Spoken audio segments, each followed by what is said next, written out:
One TV special report.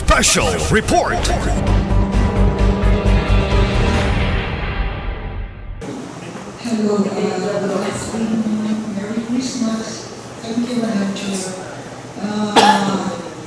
Ang ako lang, sad to say na mo-increase ta karong panahon na. Kay kita tanan ka manubiya ka sa atong business climate karon sa Usahay City. Minaw na gid kaayo. For example, kami sa public market, minaw na gid tungod sa mga talipapa. Kunya ang talipapa mas cheaper sila. Kaya akong nahibawan, like gano for example ng ilang mga meat diha, dito nila ipaihaw sa Clarin kay barato. Mo nang I think nakabalo na gani ana ang veterinary office kay ngano dito man sila magpaihaw. Na naaman sila ganegosyo sa usamis. Diba? So karon yung kain ng increase para na kay minaw na gid. Nako'y suggestion lang, no? Sa ako alam ni kay way back, napadala ko ganang business permit and licensing sa Cebu no workshop for 5 days. So kauban kami ni Anthony Vice Mayor, kami ni Magdalene. So ingon ani ang gihimo during Mayor Osminia's time, ang gihimo ni Mayor Osminia is iyang gihimo nga wala sila ga-increase sa taxes. Instead, i-increase nila ang ilang tax base. So, ang ilang gihimo, ang tax base, gipangita nila kung mga tao nga nagnegosyo na wala i-register ang ilang negosyo. So, gisubok-subok nila ang tanan. Ilang kung gisulayan nila to, ilang itong gisulayan. Gisubok-subok nila tanan, gipangita nila tanan ang mga negosyante. Kaya kabalo ko, karon gani na lang ko'y madunggan, no? Ilang, the-closure na sila sa ilang negosyo back then. Nagpakiter pa sila ni hapon, nagpaabang pa sila sa ilang mga tables and chairs. Mga ito na alam ba na kuhan? O, pareho ko anong ihaw sa bago. Ang kami, declared ni Lloyd Almen, declared daw ba sa public mall, kaya ang aking muli with slaughterhouse. So sa slaughterhouse, klaro din kayo nila kakilo. So makuha din nila mo yung ibasihan sa ang groceries o sa ang access. Ang uban po dato diri, pariya alam ko bang mga meat shop. Matingala ka na paihaw sila sa slaughterhouse ko, ibutang taduha tulog ka baboy. But then kung ato ka sa ilang tindahan matingala ka, nga ang ilang tiil, 28 kabuok. So, pila naman na, sa ato, kada ihaw na sila, o pito na baboy. Bakit ang ilang ihaw sa slaughter, duha lang. So, ang lima, tuwa nila ihaw sa lima. Just like in Gamo, ang mga taga ditong Tapita, parihaan ng Jimenez, the cheapest na yun ang usamis kami sa atong karni. From Clarin to Calamba, mahal din na sila. In fact, naan sila mamumpla namin din sa kuan, marita din dito. Wala sila baboy dito, wala sila mag-ihaw. Mamumpla sila din sa atong merkado. So, mga lipay na lang kami. But then, undang po sila, kay di mo ko pila mo na kuha dito sa karne, nga nang kuha naman mo dito. Di mo presyo. Sige, ako idaw na ang presyo. Kaya haron lang yung nako sila makuha magbayo. Ang ilang istorya, dugay magagin yung karni, ang kuwan ko lugar mo alas 4, tuan ako mo dito sa Jimenez. So naglibo ko ha, ano ba na alas 5, alas 6, man maabot ang baboy. Di ka slaughterhouse. Nga 4 o'clock, 3 o'clock, naman sila baboy. Meaning to say, kailan mo sila. So muna akong tignan na ang tax base pa. Pakita ko na lang ng mga sumpok-sumpok ko ng kanang lugar kay I know na nakapag yung mga negosyante na wala yun ang sila. You have 25 seconds left, so please make your final stand. Okay. So, karon sa karon ka na muna, yun yung kumanola ko sa gaya. Ninang. Thank you. Thank you, Ma'am Lani. So we will now have the answers of the inquiry of John Germisi. We'll listen first, answer first sa katong inquiry. Kaya pending na to ganina ang inquiry. Now, why can't we make the lower adjustments instead of higher adjustments? The limitation is there. We cannot move above 50% of the provisional rate, but also we cannot move lower than the imposed rate by the local government. To Yes, add as well, Kuano. and to I think that was for the area of Engineer C, and to answer as well other issues, especially for the recent from Ma'am Lani. So with what you have said as to, because there are two factors in revenue collection, the tax base and the tax rate. In fact, what happened in 2022, where Ma'am Honorable Katkat mentioned na ni-increase man galit ka because even if we have the same rates. Because what happened then was we increased the tax base. We sought to audit establishments and we inspected establishments, and in fact the number of business establishments increased over the years. That is why our collection increased even if we have the same tax rates. The issue now is that these tax rates are long overdue. These tax rates should have been conforming with the local government code of 1991. And that is why we propose for the revision to comply with the law. So imagine if the tax rates have increased with that tax base. So there is indeed an increase in the collection, and we will be able to address then one of the problems like katong sa slaughterhouse and collection. So again, it is always a cycle to the businessmen receiving the benefits of the city's programs as well. So as I mentioned earlier, the funds, the local government and its resources have been limited despite the efforts to increase the tax base, because it is already high time to revise for the tax rates. Nanata sa, as I've mentioned, tax base times tax rate. So nahuman na nato ang effort sa tax base. That is why ang tax rate na nato ang ipaningkamutan o comply sa local government program. Thank you, Madam Chair.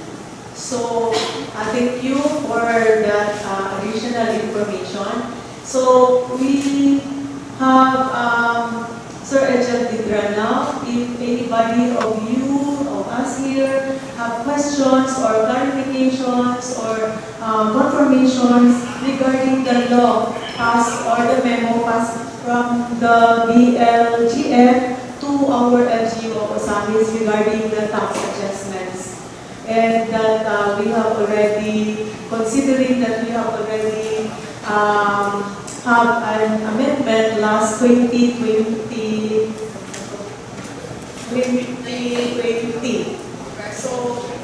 So from any, you would like to ask, yes, Honorable Kathleen, your question will be addressed to the ILG. Yes, Madam Chair, I have 3 questions. But first, my question to the ILG, whether unsay guidelines ani sa BLGF nga as we can see with the presentation of our guest, Mr. Danketo, it has a 400% increase sa according sa one amount. Okay. Averaging 400% tanan bracket.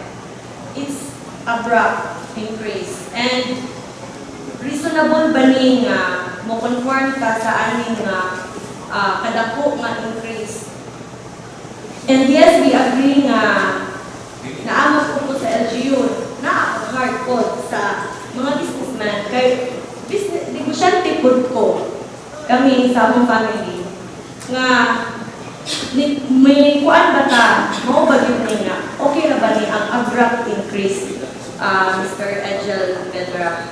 And later na lang kung other questions since leaving me for Sir Angel. Thank you so much. Thank you so much. Thank you so much, Madam Chair. Thank you so much, Honorable Ashley. And good afternoon to everyone. I'm so sorry that I came back late. An official matter. First and foremost, I'd like to clarify that BLGF is not under the ILG. It's under the Department of Finance. Well, I have a knowledge, knowledge on issuances of BLGF, especially on taxation. It is true that the local government unit is empowered to impose taxes, fees, and charges under Section 18 of the Local Government Code. But then again, it has to conform with the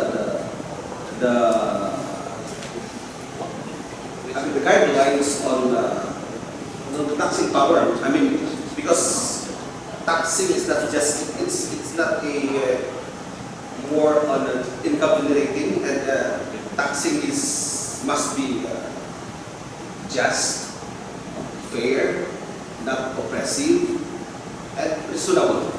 Okay. So with regards to the percentage of increase, I think Attorney Cass mentioned that it should not be more than 50% of the taxes imposed by the cities or the province and the municipalities, so as per a local government code. And with the representation, and I'm not yet so well versed of the presentation, but then again, I'd like to specify that, he has emphasized that this forum is intended for the CSOs, especially the business sector, to hear their sentiments with regards to the proposed. Again, this is just a proposed ordinance. So your sentiments, your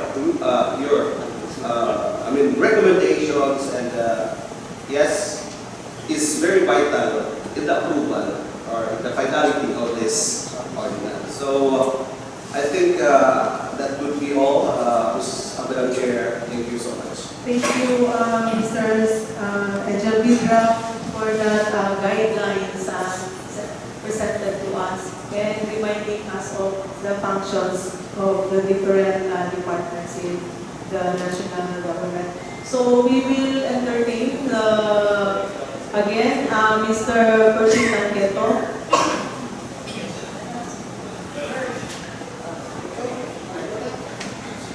And I just time is running out. We're almost reaching Yes, 5 o'clock. So please this go will directly to your point. Madam Chair, this will not take 3 minutes, maybe 2 and a half. Go on. Recommendation ako ba? I would like to make a recommendation kay it is proliferating na mga negosyo ikan sa laing outside of Osamis, disulute it. No? When we know that baligyan sila din, are they paying taxes in Osamis? Are they paying business permit in Osamis? While kami na din we are paid. Unless na magputang mo checkpoint, something like that, na magsubay kung na ba sila business permit na ibayaran to sell their goods in Osamis City. Kay that is contradictory sa among kitang mga negosyante sa Osamis na mag-prosper. Kaya among negosyo suyok sa lain na wala mabayad ng municipality. Maybe even in their own municipalities or cities, wala po sila magbayad kaya wala may resibo siguro. Kita din we are mandated by law to issue invoices. Kabalo na ang atong gobyerno stricto karon. There is cross-matching sa atong baligyan kung atong purchases. So, mga na akong recommendation, dapat bantayan na siya.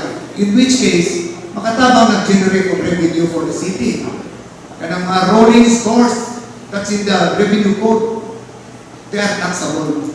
Maybe sa atong city treasurer's office, BPLS, they will create a task force to check and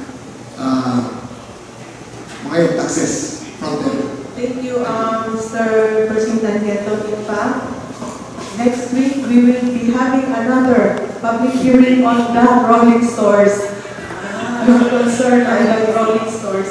So, anybody again from the business sector before we proceed?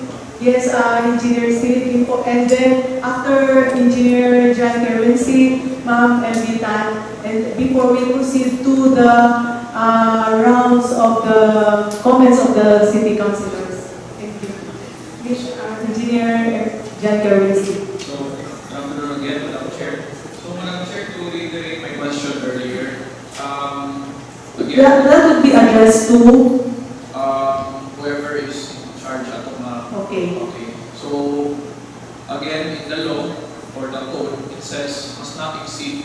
So, my question again is there a lower limit? Because ang ilang specifies, it must not exceed 1% for municipality and 50% of 1% more than the municipal rates for cities.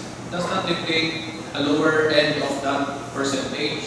So, meaning, if we follow that provision, we are already compliant to the code.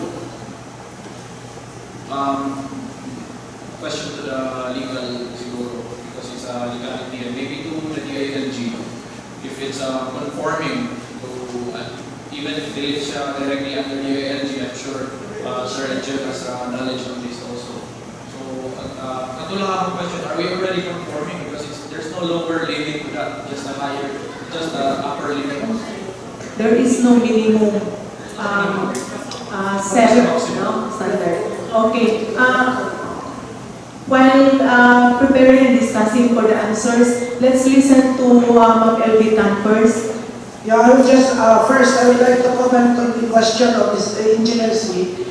While it is true na na-cap 1% and 0.5%, 50%, ang atong i-reckon ko na ang basis for the increase is not on the 1% right now. Kung sa rate na ito ay existing sa city code na sa atong code, dito to i-reckon ang atong increase. So, I think we do not have an issue on the increase, but it is the rate right now. Because the ratio with 1.5, pero we do not know that this 1.5, atong existing karon is already 1.2 or 1.3. We do not really know. Sila po mag-compute na ang kawakan kay Balo. Anyway, ang ako lang po na actually we are not, we do not object on the increase o gamay lang na kanang mag-move na in compliant to the provision of the law na every 5 years, not less than 5 years. Ang protection po na more than, not less than 5 years, is to make it a point that the government, the local government will not abuse ang increase na ito na every year na lang mag-increase. Muna na yung protection of the law. Provision ko na sa local code, no? So, not an increase, pero very minimal that we have to study. Kaya we also recognize na kinahanglan nato na some improvements, you need the taxes, no? And okay naman kayo ang atong programa sa Ascenso Dinis Osanis. And we also recognize the fact that you need to have this implemented by January 1. I think it is because that is the period of business, renewal of business permits. So I would just like to request everybody that we be given a time to submit our position paper, not later than Monday, because your session will be, I understand, on Tuesday. Para makakatama ang position paper, not later than Monday, we'll have a meeting tomorrow on next day. And that,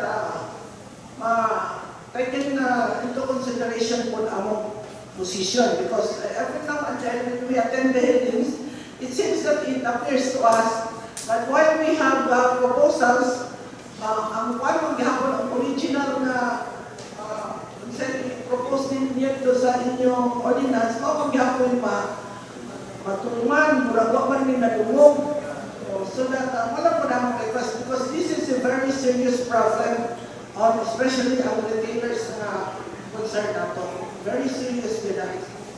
Thank you. Thank you, Ma'am Elvinan, for that sharp observations. So it is about balancing the range, the increasing rates, the rates, and the final adjusted amount, and versus the requirements by the law. So can we have now the responses from the legal team? So good afternoon once again, Madam Chair. So the amendment of the old tax ordinance for retailers is not intended to abuse the LGU's taxing powers, but merely sought to impose the rates as provided under the local government code, as in fact,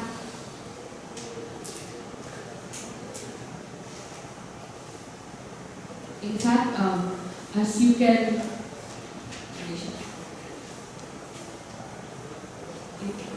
in fact, in comparing the brackets for 1 million and below, there is a decrease.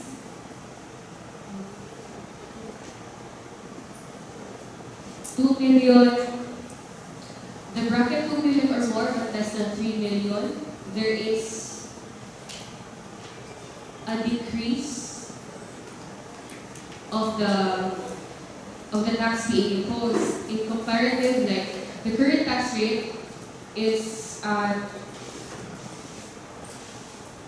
set to be 33,000, while for the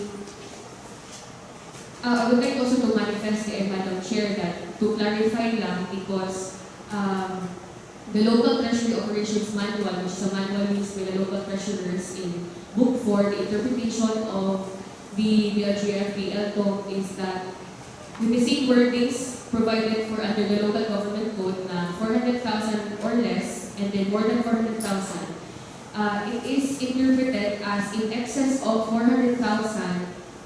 The excess thereof is subject to the 1.5%. So, fixed 400,000 or less at 12,000 or at 3%, dahil yung excess of 400,000 is at 1.5. So, we would like to add na lang siguro for a provision to clarify that para di siya makakos sa confusion. Can you please show on the screen na ito na yellow na thank you. So, on the screen,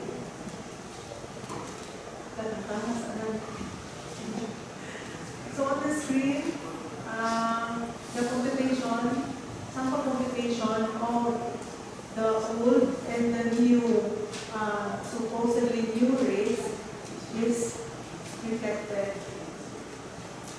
And it shows the correct computation entry that 400,000 or less is taxed at 3%, and then the excess is taxed at 1.5%. Sakto ba? So, makita na natin sa screen ang comparison. Thank you, Madam Chair. So, to continue, while there is an increase in the amount of taxes to be paid as a consequence to the conformance with the local government code, it should not be overlooked that the retailer business has benefited already for a long time under the old tax ordinance because it paid lower taxes due to the city's failure to immediately implement the LGC especially for the retailers. So, the city has already forgone a substantial loss in revenues as a result of an unadjusted lower tax rate for retailers. So, again, the proposed ordinance is designed to be progressive, as what we have illustrated earlier as to the percentage of taxes being paid has become regressive when the tax base has increased, the tax rate regressed. So, the proposed ordinance is simply made to correct and to confirm the local government code, and is designed to be progressive and equitable, consistent with what is provided for under the law. So, and to add, as to the declaration of the gross sales, I would like to emphasize that it is an inherent responsibility of the taxpayer to declare what is truly the gross sales or receipts of a business. So, the tax rate is only a tool to collect the revenue collection. And again, as we value fairness and equitability, hence this public consultation. Thank you, Madam Chair. Thank you, Ma'am Lutesa Uwano. Sorry, but the laptop is already malfunctioning. This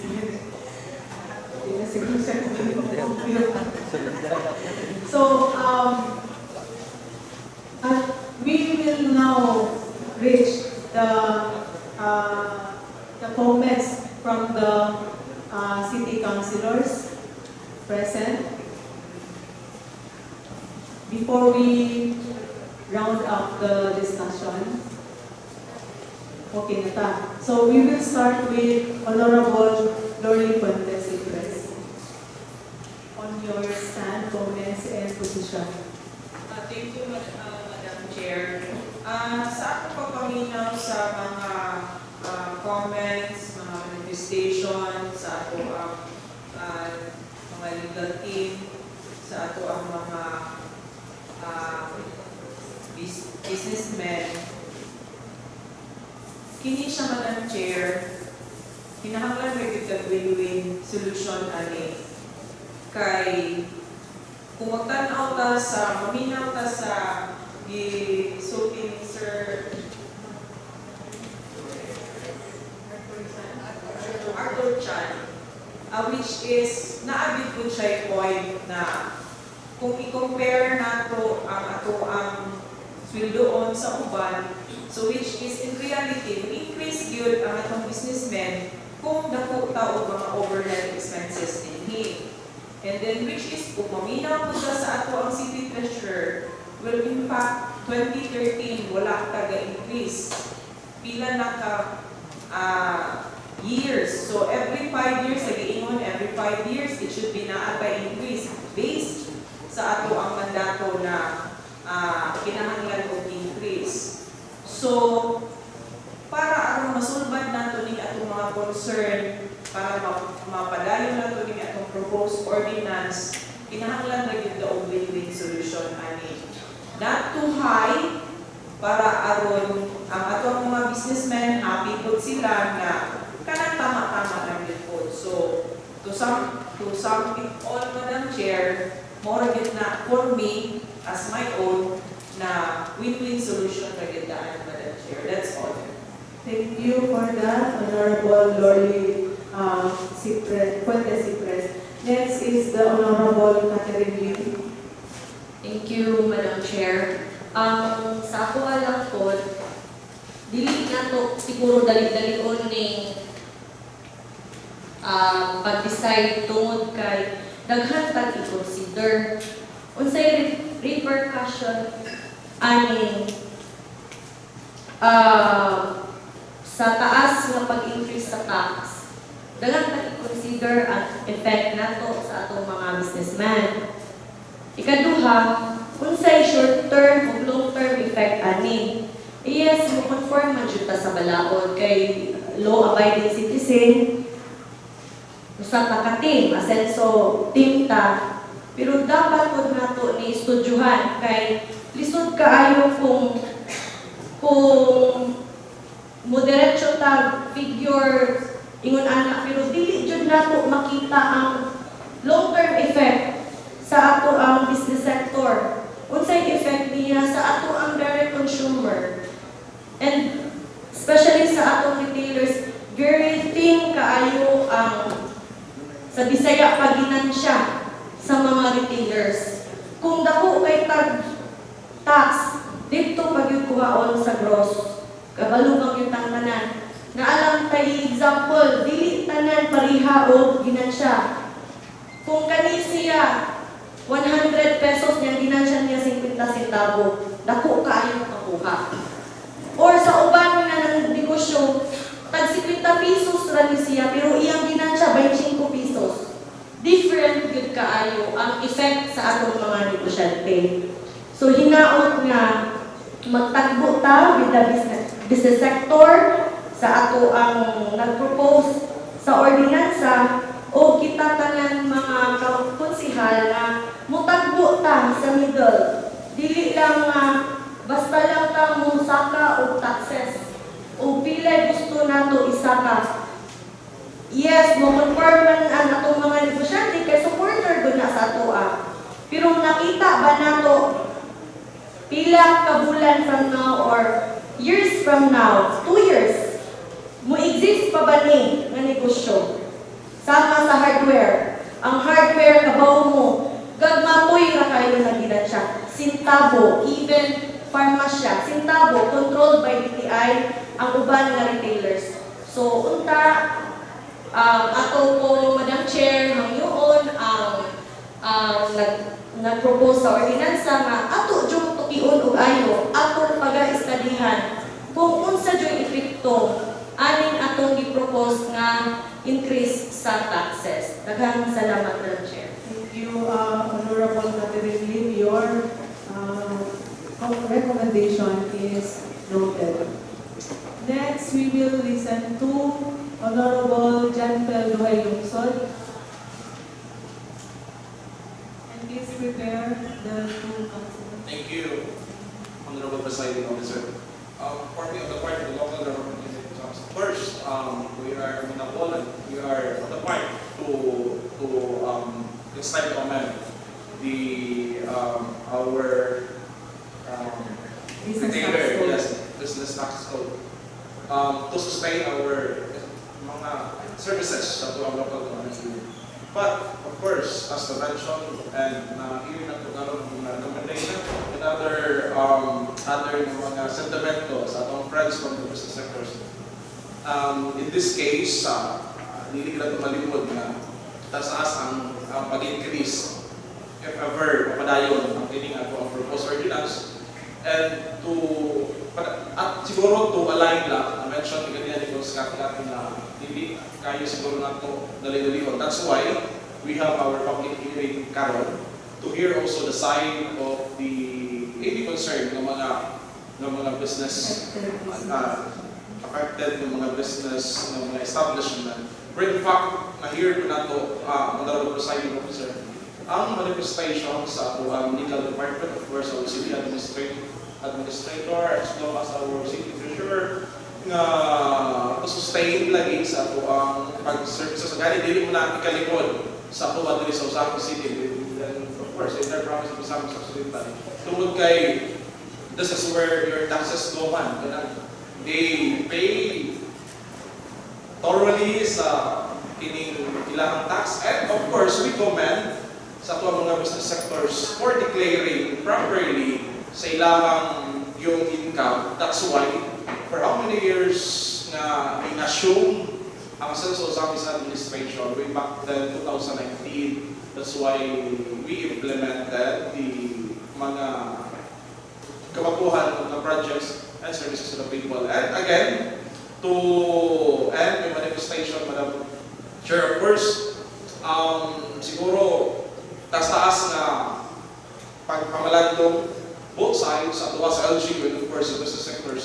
Kung ahagit na part na magtakdo sa tuwang increasement, adjustment, and ilang mga percentage that we need. And kaganina sa tuwang Chambers of Commerce, sa Filipino, ng Mount Elby and sa Sir Pershitan, that they are support mo po sila na it's time to have an adjustment pag sa ginagmay lang sa siguro to start in the other sa other yung nga tawag ng years, no? Kaya 5 years man ang and of course, kadali na na-mention and as the this representation of all ko nga mapadayon yun if ever simba ko lang na mag-close na tayo ng mga establishment o kina-post ko kini kada ko mga ordinansa and basad ko kay most likely sa mga empleyado is mga patanong pa and this representation of course our very LG covered pa ang mga 30 years old and of course pag-uul pagdangan we are sitting here in the city council to ulat yung mga for the benefit of you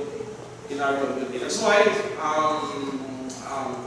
taas na pawalan mo taas na start na naman po natin yung January.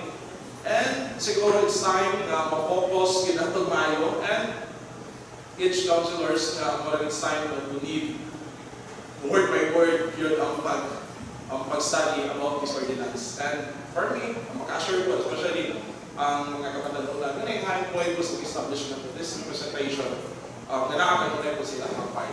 Tumusay tayo. Thank you, Honorable Presiding Officer. Thank you for that, Mr. Honorable Gentle Duhay Lungsod.